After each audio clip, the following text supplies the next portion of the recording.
Chat, it's Nick time.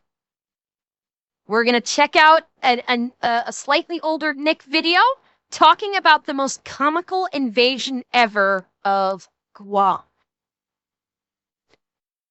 So, no, it's not gonna be a 4-hour react. I think this is gonna be I wonder if I'm going to be laughing about this one as much as I laughed at some of the other ones that we've watched with Nick.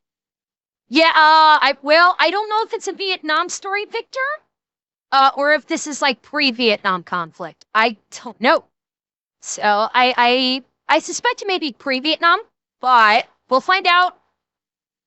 I know Guam is in Vietnam, but I'm not sure if this occurred before or during the Vietnam conflict. That's what I'm saying. I do not know.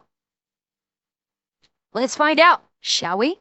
Most of my videos are done on stories that I think would make great movies, and this one's really no different, except this one should be a Mel Brooks style comedy.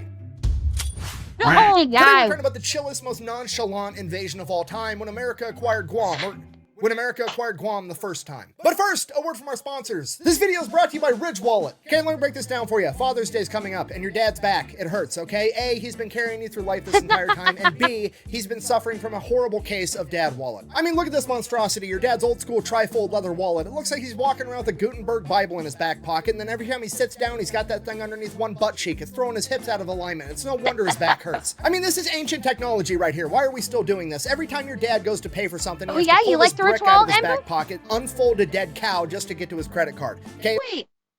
Okay. Show of hands in chat right now. Who has a Ridge wallet?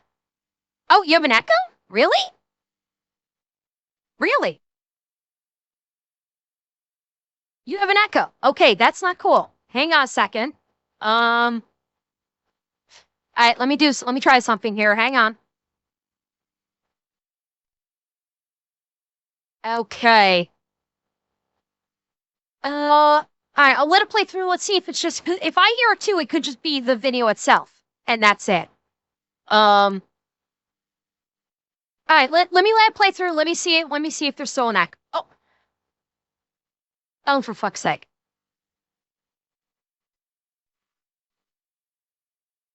Did I not have that on screen the whole time? Did I forget to put that on screen?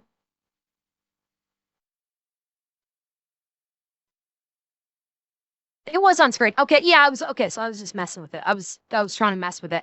All right. Let's let it play. I'll let it play a little bit more. Let's see if it's still got the echo. I'll check my board, make sure I don't have two freaking things broadcasting simultaneously. It's some type of weird old Okay, I see the problem. Okay, should be fixed now. I think I saw the problem. It should be fixed. origami project. Get rid of it. Get your dad a Ridge wallet for Father's Day. They're 40% off right now, and then tell him to put it in his front pocket so his back feels better. So again, go get your dad a Ridge wallet for Father's Day, something he's actually going to use for once. They're on sale right now. I'll have a link in the description down below. Let's get back to the setting in video. LBS. I got it corrected. Don't worry. I saw what it was. War. Now, most people know almost nothing about the Spanish-American War, so real quick, oversimplified version of what's going on. America is basically the new kid on the block trying to establish itself as a world power, and the Spanish Empire has been struggling for a long time, and for the 3 years leading up to this, the Spanish colony of Cuba has been leading a revolution trying to kick out the Spanish. And America has been backing this revolution pretty much from the start for a couple of reasons. One, America at this point in time just doesn't like European colonial powers being anywhere near them whatsoever. And two, if they can beat up on the Spanish and make them kind of forfeit their empire, hopefully it'll create a power vacuum and America can fill that, thus becoming a world power. Because of that, America starts sending warships over to Cuba to protect American interests, aka they were probably giving a bunch of guns and ammo to the Cuban revolutionaries to fight off the Spanish. Then on February 15th, 1898, a U.S. warship, the USS Maine, blows up inside the harbor in Havana, killing 268 American sailors and sinking to the ocean floor. Now, as we all know, this is like the biggest cardinal sin on the planet, fucking with America's boats. The problem is, we don't know who fucked with the boat, necessarily. So the U.S. government and the U.S. media get together and they're like, well, if we don't actually know who did it, we're just going to blame it on whoever is most convenient for us, that being the Spanish, who want to go to war with them. So that's what they do. The U.S. media pushes it out to the American people that the USS Maine was sunk by the Spanish. The American people are now pissed off, and now America declares war on Spain. Now, to be really fair, the sinking of the USS Maine is still controversial to this day. It has been investigated. Really? Okay, Falcon. I don't know what's going on, unfortunately. I think it may be a Twitch thing. Unfortunately, I don't know. I'm sorry. Now, to be completely fair, the sinking of the USS Maine is still controversial to this day. It has been investigated and studied and theorized to death at this point. I think the Spanish government, the American government did investigations right after it happened. The American government then did another investigation like 10 years later. Then they did another investigation in the 1970s. Jesus. And then National Geographic's done an investigation. And it all comes down to God. nobody actually knows what happened, but there's two going theories. Theory number one, and the one that I believe in the most, is that it was an internal explosion, meaning that it was more than likely an accident, and the American government just took advantage of the accident as an excuse to enter the war. Yeah, so why that sounds about right. Well, it's Occam's razor. The simplest answer is probably the correct answer. The USS Maine is a coal-burning ship. Coal is combustible, and it emits methane, which is a flammable gas, and it's also full of black powder to be able to shoot the guns, and it's parked inside of a port of a country that is world-renowned for its cigars, okay? It's probably one big accident, and the crew fucked up, blew it up. Now, theory number two, and this is where all the conspiracy theories come in. It was an external explosion, meaning that it had to have been an underwater mine, meaning that somebody had to have deliberately blown up the USS Maine. Now, there's three parties involved, and it would have had to have been one of those three, obviously, right? It A, was Spain blowing up an American ship for supporting the Cuban Revolution. It B, was the Cubans knowing that America would assume that it was Spain so that America would join in and help them in the revolution. Or C, it was America blowing up its own ship in a false flag operation to have an excuse to enter. Jay, I'm sorry. For the time period, the second two sound too convoluted for the time period. Point blank. It's like, yes, false flag operations did happen back during this period of time. It was not but it was far from commonplace. And this feels like it's probably a bit too complicated to be a false flag op by the Cubans or even by the Americans themselves. Nick is 100% right. Well, okay. Rygat, politicians, not even strictly American, politicians have always been that corrupt in some way, shape, or form. They always are. Obviously, Nick is right. It's, the simple solution is, you have a combination of a coal burning, a gunship, and, sailors love to fucking smoke. And not to mention back then, probably I imagine there was also probably a very liberal amount of use of, oil lanterns of some sort. It's just, there's too many factors that make an accidental explosion far more likely. But any excuse to go beat the fuck out of Spain at this point, I suppose. The Spanish-American War. Now, out of those three, obviously, A, the Spanish did it, is what the American government went with at the time, so they could enter the war because they wanted to, basically using it as an excuse, or maybe they actually thought that, who knows. B, nobody actually really believes the Cubans did it, that's just, I don't know, like an offshoot theory. C, that America launched a false flag operation is a very trendy conspiracy theory that all kinds of people, including history teachers that I have went out and said. Now, I want to be very clear about this. There's zero fucking evidence to support this theory. Absolutely none. That's not true because it's actually the Cuban government's official stance that America did blow up the USS Maine, and even the statue in Havana honoring the USS Maine says that the crew were victims to imperialist greed. Yeah, and the Cuban government has no evidence to back that up, meaning that it's just an opinion. And guess what? I don't give a flying fuck about the opinion of the communist government of Cuba. And neither should anybody else, because when you have over 1 million people that flee your country by any means necessary, and I mean any means necessary, they're making their own boats. There's people that are hang gliding all the way to Florida. When you have people willing to do that to get away from your government policies, maybe, just maybe, you have bad ideas. I mean, literally hundreds of thousands of people have left in a... Okay, along with the keyboard warriors, let us not forget. I'm going to talk about this. This is off topic. But leave us not forget that Michael fucking Moore actually was standing for Cuba. don't forget this. Michael fucking Moore actually was like, was speaking loftily about Cuba in his movie Sicko. In Sicko, he actually took a boat full of Americans, sailed to Cuba, and was touting the wonders of Cuba because he spent money likely to go to the best fucking hospital on that island to get them treatment. And when they needed medications, they didn't have to pay the same. They only had to pay like pennies on the dollar for their medications. So Michael Moore was lauding how wonderful Cuba was because the people that he brought over got treated. And I still think that Michael Moore, like medications, sure, I'm guessing maybe the medications were probably cheap. But I have no doubt that Michael Moore paid for all their treatments. Like, supposedly, like, when they went to Cuba, they didn't have to pay anything to get their treatments in the hospital.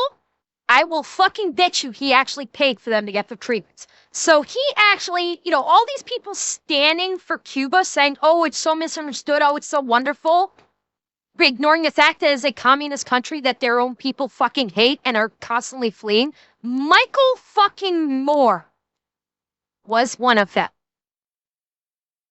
Just wanted to point that out. A singular year to go to Florida. Okay, Florida has more Cuban refugees than Wyoming has people. Ugh, you're so stupid. If you would open a book once in a while, maybe you would know that Cuba is a communist utopia. They have free healthcare and a 99% literacy rate. Buh. Oh, so you're telling me all the smart, healthy people that were in Cuba looked around and said, yeah, fuck this, I'm moving to Florida? Maybe they were onto something. Hey, look, all I'm saying is I've never once heard of a Cuban refugee making it all the way to America and then getting told by some communist college student with skittle-colored hair, oh, hey, but you know how to read and there's free healthcare over there. And they're like, oh, fuck, you're right, I should go back. That's never happened.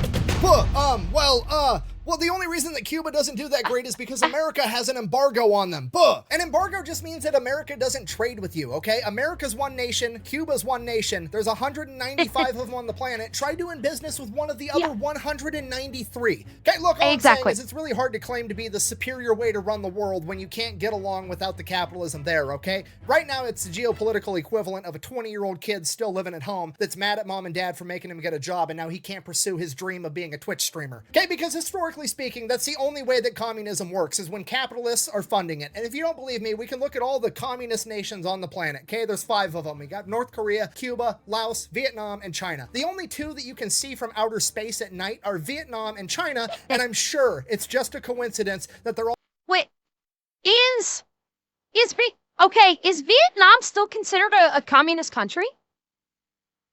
I ask because I don't know. I haven't actually thought about it. Is it still considered communist? Okay.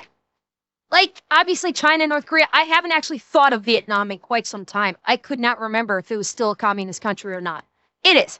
Okay. Good enough. Outer space at night are Vietnam and China, and I'm sure it's just a coincidence that they're also the only ones that have a McDonald's and a KFC on every fucking block. Okay, I'm calm. What was this video about? Boy, that escalated quickly.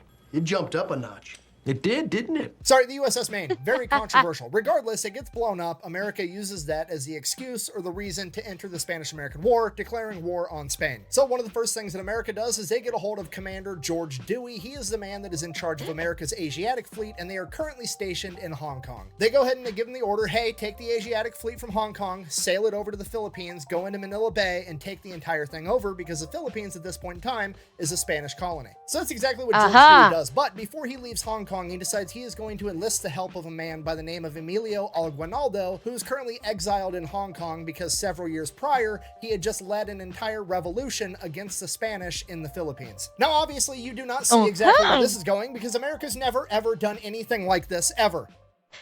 You know, the definitely not a classic move where we encourage a guerrilla fighting group to overthrow its current government, and then we end up fighting that guerrilla fighting group like 10 years later, and it's just way worse overall. Anyways, yeah, that's basically what happens. Dewey shows up to Manila Bay with the Asiatic fleet. He takes over the bay almost immediately, at which point he sends Emilio ashore. He gathers up some revolutionaries, and they're going to start fighting the Spanish way before the American troops ever even set foot on the ground. Now, at this point, something unexpected happens. The German and the Japanese Navy show up, pretty much for the same reason America's there. They also would like to own the Philippines. So now George Dewey just does not have enough men to go around because he has to keep all his men on the boats, potentially ready to fight the Germans and the Japanese in naval warfare if they want to do that, and now he doesn't have any American soldiers to go ashore and help out the guerrillas. So Dewey does the only thing he can do. He requests reinforcements, and it takes about 3 weeks for those reinforcements to even start heading his way. Captain Henry Glass is going to be departing from California in a U.S. cruiser known as the Charleston, and he is going to make his way over to Hawaii, where he is going to pick up and escort 3 troop transports completely full of American soldiers, and that is who is going to go ashore and fight the Spanish in Manila. So that's what he does. He goes to Hawaii, picks up the troop transports, How is this going to go wrong? He's given a sealed letter with orders directly from the Secretary of the Navy that he is only supposed to open once he gets underway and out of sight of Hawaii. It's a secret mission in uncharted space. Let's go! So now Henry... No. Fuck. Oh, what kind of shitstorm are we about to see happen here? If someone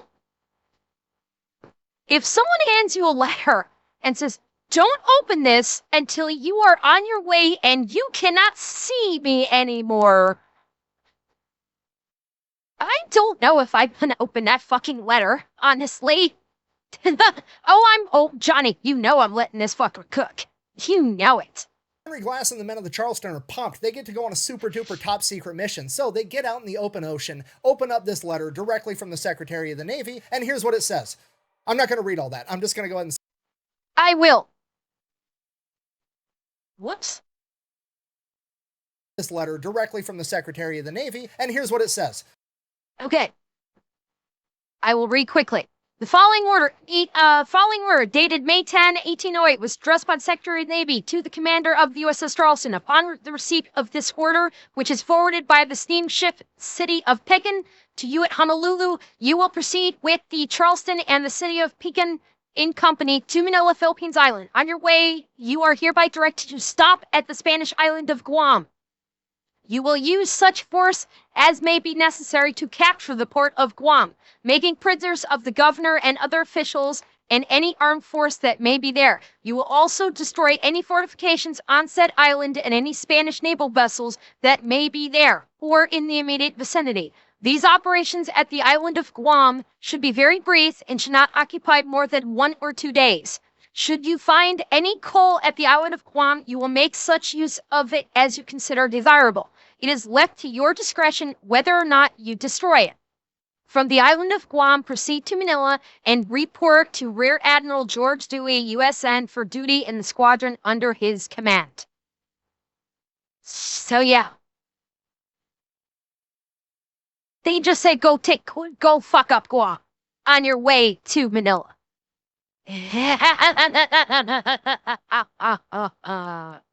I'm not going to read all that. I'm just going to go ahead and summarize it for you. It essentially says, hey, on your way to Manila, make a quick pit stop in Guam and take it over real quick. It should only take you a day or 2. Chop, chop, hurry the fuck up. So now the crew's super pumped. I mean, they wanted combat and they just got orders to speed run an entire invasion and take over of another country while they're on their way to go invade and take over another country. It's like putting bacon bits on bacon. These guys love it. So the crew starts getting ready. They go and they dig through all the maps and books on the ship, trying to find out anything and everything they can about Guam. And according to the latest intel, granted, it's a couple years old, but damn it, it's the newest intel we've got and we've got to go off of it. There's going to be a Spanish warship there and a couple of forts guarding Guam. It is going to be a fierce fight and we need to get ready for it. So they start training. They start taking barrels, empty crates, anything they can spare and throwing it overboard. And once it drifts a couple 100 yards away, they open fire on it with the guns for target practice. And this goes on the entire time. And then finally, June 20th, 1898, they arrive at Guam. It is early in the morning. They're going to attack at first light. 6 a.m. is when they are going to sail in and launch their assault. So it's early morning, it's foggy, the whole crew's on edge, they're ready for combat at any moment, and they're just coming up on Guam, and they're coming up on Guam, and finally through the fog, they can make out a ship. It's got to be the Spanish warship, right? It's guarding Guam, and they get closer and closer, and right as they're about to open fire on this ship, It's a fucking sailboat, isn't it? It has gotta be a little fucking rinky-dink sailboat with some fishermen or something. Or it's like a little schooner. U- U.S. ship. What? You think it's an American ship? Okay. Yep, it's a Japanese merchant vessel. Yeah. Okay, that's weird, but I mean, what are you gonna do? Just keep advancing, I guess, right? That ship and Take those it, forts gotta be in Durhan. there somewhere, so they keep advancing through the fog, and they keep advancing, and they keep advancing, and finally, they start to see the silhouette of one of the forts off in the distance through the fog. But the problem is the fort is built directly onto a cliff face, and it's so high that the guns on the ship aren't gonna be able to actually fire. You are the Well, greatest. now we've got a fucking... Yum. Tell me more, Daddy. Nom, nom. Shoot that big white gooey stuff down my throat, Daddy. Nom, nom, yum. You are gonna get me fucking banned! Oh my god! You're gonna get me fucking booted! Stop! Exercise restraints! Oh my fucking god! It wasn't even in an appropriate spot! God damn it! I didn't clip it, Colonel! problem because the sun is fully out and this fog is getting thinner and thinner by the second. So we're going to have to haul ass and try to get out of range of this fort as soon as possible. So that's what they do. They haul ass through this fog trying to get out of range of this fort, and they do it. They don't get fired on a single time. They made it through. Hooray. So now it's like broad daylight out and they roll up on this second fort. And this fort, they're going to be able to hit with the guns. It's finally go time. We get to show off our expert marksmanship. So they roll up and they just start bombarding this fort with fire. They shoot at this fort like 13 times, missed every single time, and they got zero return fire from the fort. The entire crew is just completely confused. What the fuck is going on? I'll come here. I mean, not only confused, but I'm guessing they might be a little bit embarrassed that they unloaded all their guns and missed every shot. Oops. Going on. I come here for a shootout, right? Get me go get out. Go off. A shootout, right? It's a fucking shootout. So everybody looks at the captain like, Captain Glass, what are we gonna do? And he's like, I don't know. I guess we'll get ready to go ashore and take over Guam on foot. I guess. Nobody wants to fight us on the water, apparently, so start getting the whaling boats ready, get your kit on, we're gonna go do this. So that's what they do. The whole crew starts getting ready, and while they're getting ready, they start to notice that there's a bunch of people amassing on the beach that they need to go to. So like, oh shit, this is gonna go down. We're gonna get in a They're fight abandoned, on foot, aren't this they? beach. Fucking, it's go time. So they're getting their guns and their kit ready. You know, the intro scene to every military movie ever right before the big mission is going on at this exact moment. And right then, a little tiny boat full of a bunch of Spanish guys rolls up and boards their ship. And the first thing the Spanish guys say are, hey, sorry we didn't return the salute. We didn't have any black powder or guns ready to do that. And the Americans are like, what? What are you talking about? And they're like, the salute you did earlier where you like fired when you passed the port, you know, to salute us as a courtesy. And the Americans are like, no, dude, we're at war with one another. We just can't fucking aim, apparently. Come to find out, apparently Spain had just neglected to inform Guam that they were in fact at war with America. And this is horrible for the Spanish at this point because, well, the boarding party was actually like the welcoming committee / customs. And more or less, they were just coming after the American ship to apologize for not saluting and then make sure the Americans weren't about to bring any illegal contraband or diseases onto the island and let them know the rules of the land. And it ends up being a humongous issue for the Spanish in hindsight because this welcoming committee was pretty much comprised of almost all of the Spanish officials on the island. Like the entire Spanish government present was pretty much on that welcoming committee with the exception of the governor and the treasurer. And then there was like one other dude that wasn't part of the government, but he was the biggest merchant on the island. His name was Francisco Portash, aka Frank. So they have basically just inadvertently turned over the entire government right off the bat. So at this point, Captain Glass is like, well, this is fucking perfect. And he picks like the 2 lowest ranking guys, writes a letter to the governor and is like, hey, surrender. I've captured... Wait.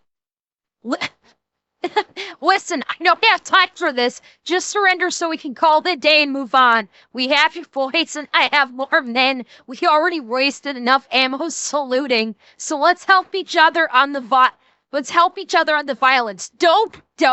Come on board and let's settle this. Thanks. Oh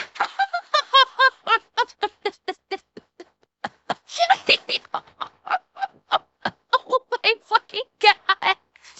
I swear to fuck. I can't actually kind of... The way Nick tells these these stories. I actually can. Okay, here's my glasses for reading. The way Nick tells these stories, I legitimately could see him writing out a letter like this. Like, legitimately. I know they didn't, but the way he tells the story, I can kind of see it.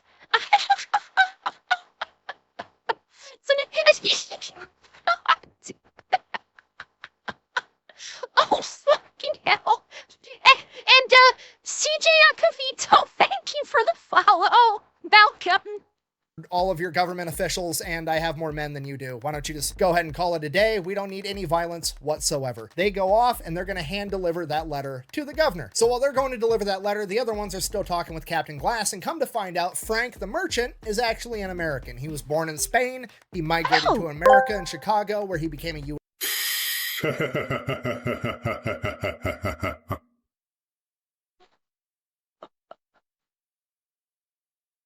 Space Marines should not laugh.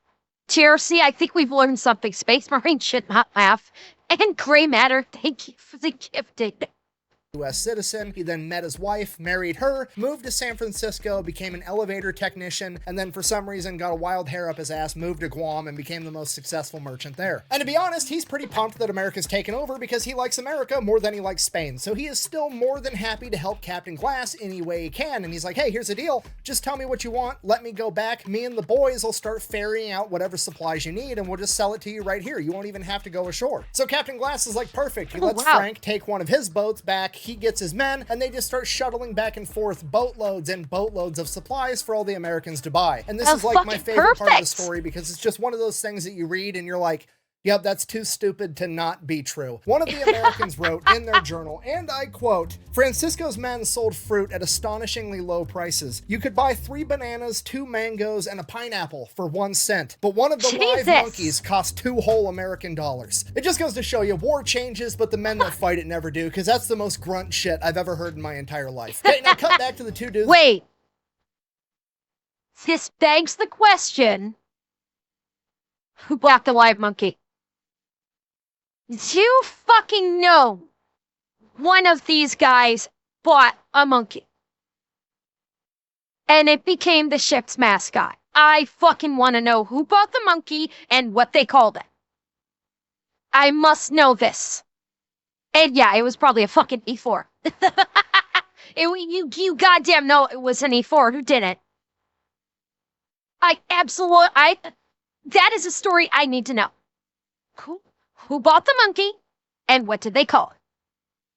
Men that fight it never do, because that's the most grunt shit I've ever heard in my entire life. Okay, now cut back to the 2 dudes delivering the letter of surrender to the governor. We'll call them Bob and Tom. Okay, Bob and Tom make it ashore. They start walking over to the governor's palace. They get about halfway there, and they notice that there's like 20 dudes pushing 6 brass cannons from the governor's house down the side of the road. And Bob and Tom look at each other, and they look at these guys, and they're like, holy shit, are we actually going to try to fight the Americans? And the guys pushing the cannons are like, what?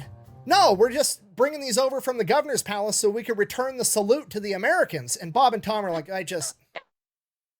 don't worry about it. Just put the cannons back. God damn it! So they just keep going. They get to the governor's palace. They give him the terms of surrender, at which point the governor's furious. But also, I mean, what's he going to do? He's got 54 Spanish soldiers, and then Guam has a militia of 52 guys with no training. He doesn't stand a chance. He basically has to surrender. But here's the catch with this whole thing. Captain Glass's letter to the governor actually instructs the governor basically to just hop on a boat and report to the American vessel and turn himself in, and that's not going to fly with the governor, so he writes a letter back that has to get delivered to Captain Glass. And that letter says, and I quote, it would give me great pleasure to comply with his request and see you personally, but as the military laws of my country prohibit me from going aboard a foreign vessel, I regret to have to decline this honor and ask that you will kindly come ashore where I await to exceed your wishes as far as possible, and to agree to our mutual situations, asking your pardon for the trouble I caused you, and I guarantee your safe return to your ship. Very respectfully, Governor Juan Marina. Okay, so obviously this is a trap, right? The government's planning something. That's a stupid rule. Nobody would actually follow that. So the Americans get this letter, they read it, and Captain Glass is like,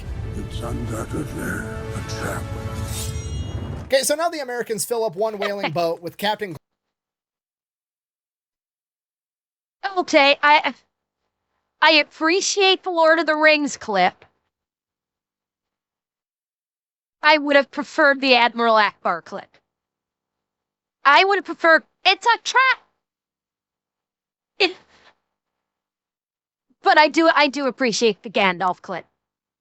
Glass and a bunch of soldiers, and then another whaling boat just completely full of soldiers. Captain Glass and his boat are going to go ashore, where they're ideally going to accept this surrender, but it's probably a trap. And then that other whaling boat is going to wait right offshore in case they need reinforcements for when shit goes down. But to the American surprise, the governor shows up with his 54 soldiers and then his 52 militia members, and he just straight up surrenders. So they take the governor as a POW, they take all the weapons away from the Spaniards, they take all of them as POWs, then they take all the weapons from the militia, and then they're just kind of like, ah, you guys are from here. Go ahead and go home. We're just going to take the weapons. Get out of here. At this point, the governor is like, oh, hey, by the way, I wasn't able to find my treasurer, Jose Sixto. I have no idea where he is. Do you want me to send a search party to go find him so you can take him as a POW too? At which point, Captain Glass is like, I mean, this is a giant waste of my time, to be honest with you. No, I don't care. Let's just get everybody on the ship so I can leave. So they get everybody back to the ships. Captain Glass then takes a handful. Captain Glass must be like, oh my sweet fuck, never in my military career have I had an enemy literally throwing themselves at me as POWs and then offering up their own people as further POWs. This must have been like, for the time period, this must have blown his fucking mind. To have this level of cooperation from an enemy where at every term they're just going, understandable. Right away. Every fucking turn. And the boys on his ship. Chat, we have another situation of a whole bunch of warfighters with a war boner and nothing warm and soft to be sticking it into. These guys need to stick that war boner in something pretty soon, I think.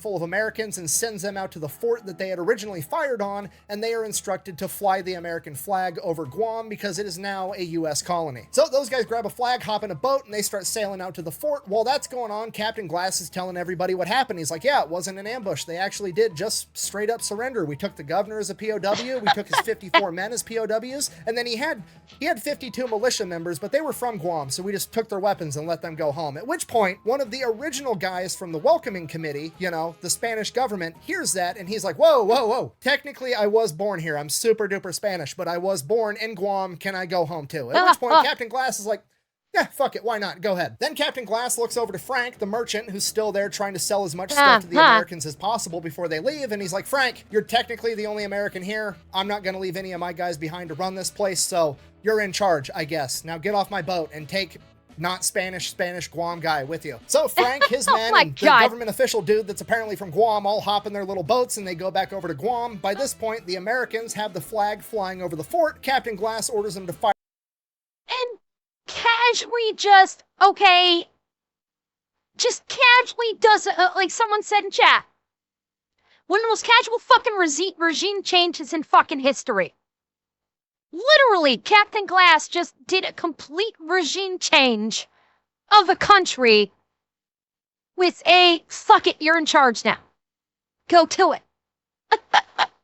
Fire the cannon as a salute, and then the Americans start lowering the flag. And Captain Glass is like, these idiots are going to take the flag back with them, and we're going to colonize an entire island, and then we're not even going to leave a flag there so nobody knows that it's our territory. A little while after that, the American detail shows back up in their whaling boat with the American flag in hand, at which point Captain Glass is like, why? Why on earth would you take the flag down? And they're like, oh shit, I didn't even think about that. You want us to run back over there and hang it up? And Captain Glass is like, no, I don't. Just get in the ship, we're leaving. Just the complete dad energy of like, no, get your ass in the car, we're going to Manila. And that's it, they bounce. Just the most nonchalant, ridiculous invasion / capture of any territory ever. Okay, zero bloodshed. The Americans rolled up, captured the entire government, captured the entire military, put nobody else back in charge other than some random dude claiming to be an American that's named Frank. And then they didn't even give him like documentation or anything, just literally gave him the verbal, hey, you're in charge now. So Frank is literally just showing back up on the beach in a boat being like, hey, the teacher said I get to be the line leader, motherfuckers.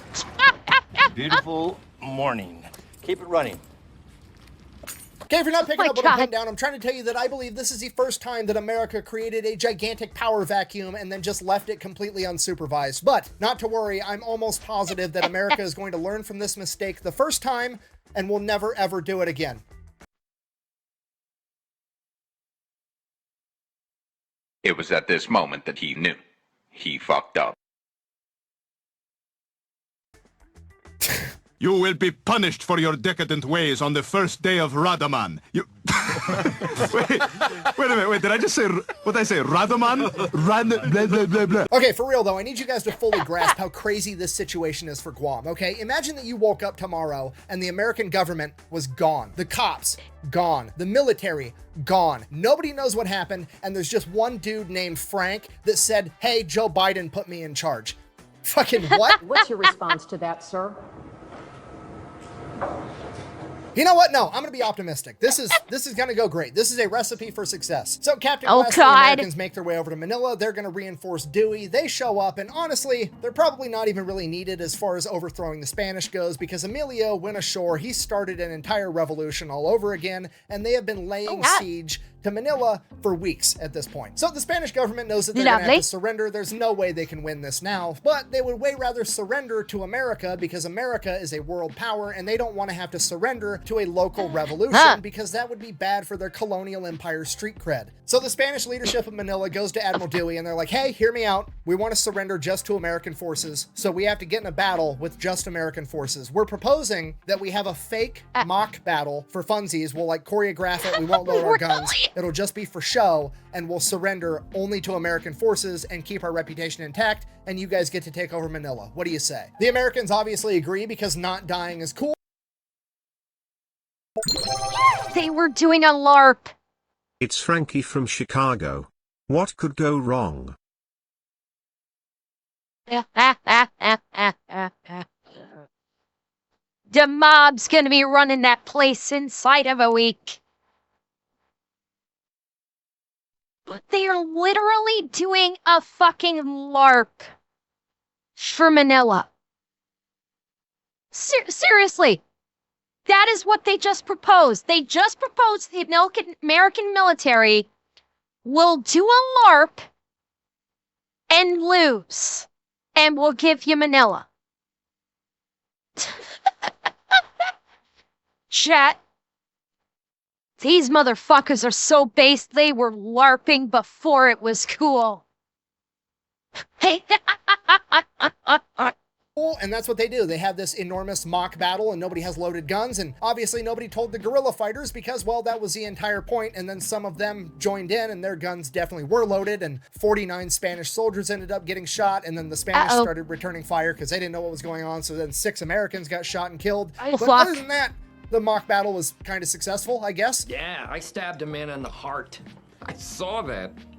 Brick killed a guy. Yeah, there were horses and a man on fire. So the Spanish surrendered, America takes over Manila, Thank you, the Locke, for the Spanish-American tier War would be 1. concluded in December of 1898, and that would end with America now having Guam and Puerto Rico as colonies, and then they would also purchase the Philippines from the Spanish for $20 million. And needless to say, Emilio Aguinaldo, the Filipino revolutionary, is fucking furious, you know, by the whole lack of Filipino independence and whatnot. Understandably so. Which pretty much immediately leads into the Philippine-American War that started like a month later in February of 1899, and the whole thing is just a timeless American classic. America gets guerrillas to do the dirty work for them. Guerrillas overthrow government. Now America has to fight the same guerrillas. It's history repeats itself. Anyways, back to the main focal point of the story, Guam. Last time we heard about them was June 21st, 1898, when Henry Glass left. Nobody's been there since, okay? An American vessel finally pulls up on January 1st, 1899. And when the Americans got there, the island was literally on the brink of civil war. Like, they were standing there with guns ready to open fire on one another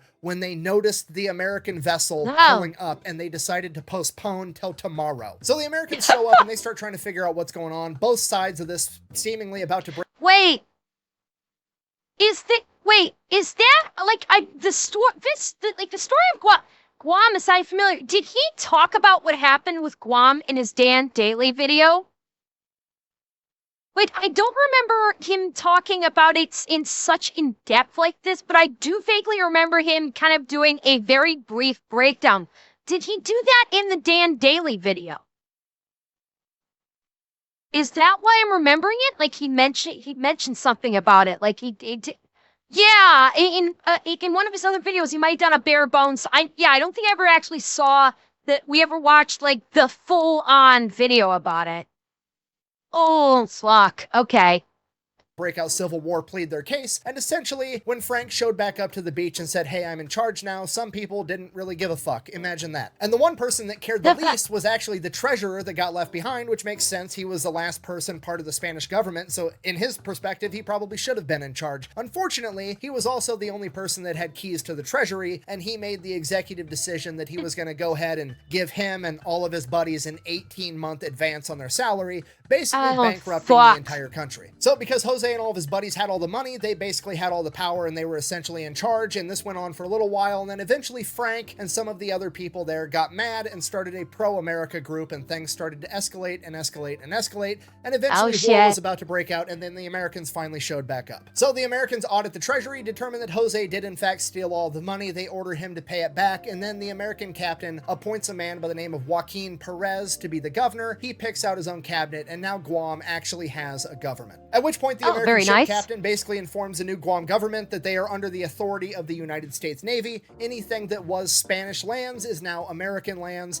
and other than that, here's your American flags, we're gonna fucking dip out. And then the Americans left again. They don't hear anything for a couple more months, then randomly another American ship shows up. This is not gonna go well. Check him out, he's just there to pick up coal, he picks up some coal, he leaves. Couple more months pass, nothing exciting happens, and then one day a Spanish military ship shows up, and this is where the pucker factor kicks in, because the Americans took all the weapons and the people of Guam can't defend themselves, so basically they're just gonna have to switch flags again. But to their surprise, the Spanish actually didn't want to try to take over Guam again. They were just there to pick up some of their military equipment, and they had permission from a U.S. Army general, at which point the new government of Guam goes, oh, that's unfortunate because we are directly under the authority of the U.S. Navy. I don't give a fuck about the U.S. Army. Get off my island. And that's it. They kick the Spanish off their island and don't let them take their stuff back. And then finally in August of 1899, another American ship shows up. The captain of that ship declares himself the military governor of Guam, and from that point forward, Guam is basically administered as if it were a U.S. warship. There is a captain in charge. He has a crew stationed with him there, earning it the nickname the USS Guam, and it would remain functioning in that fashion until 1941, when it was attacked by the Japanese during World War II, and then America would reclaim it in 1944, thus adding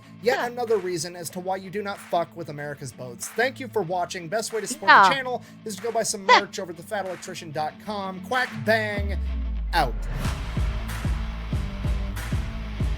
Oh, hey, real quick, actually, I do have an announcement to make. Me and a bunch of my YouTube friends have been working on something for a long time, and it finally came out. Basically, we all had the same problem. We all had monetization issues and censorship issues on a bunch of different platforms, and we were pretty much faced with two different options. We could just sit around and bitch about it and wait for somebody else to fix it, or we could go fix it ourselves. So that's what we're trying to do. We built our own streaming platform. It's called Pepperbox TV. This project came out way better than I ever thought it could when we started. This thing looks and feels like Netflix. It is both a website that you can stream from, and we have an app in the Apple App Store, the Android App Store, and it works on most smart TVs. Nothing's changing on YouTube. I'm going to upload everything just as I always have, but if you wanted to go check out pepperbox.tv, when you do it, it's going to cost you $7.99 a month, and in exchange for that, you're going to get all of my videos on all of my channels ad-free 100%. Even the in-video integrations that I do are cut out as well. And for $7.99, you're not just getting access to my content, you're getting access to the entire platform. We have all the content ad-free from a bunch of my friends like Administrative Results, Donut Operator, Brandon Herrera, Grand Thumb, Micah Mayfield, the Unsubscribed Podcast, Rich, Mr. Happy Firefighters, and a couple of other guys, and we're hopefully going to keep adding more content creators as we go. So again, nothing's changing here on YouTube. I'm still going to upload everything, but if you wanted to try it out ad-free or just check out the platform, we do have a free 14-day trial. It's available at pepperbox.tv. Go check it out, or don't. Up to you. Whatever. Thanks for watching. Quack bang out. That was lovely. Well, it's Friday. I did. He put on the tricorn. That was fucking awesome. He finishes off with the tricorn. I fucking love it. Beautiful.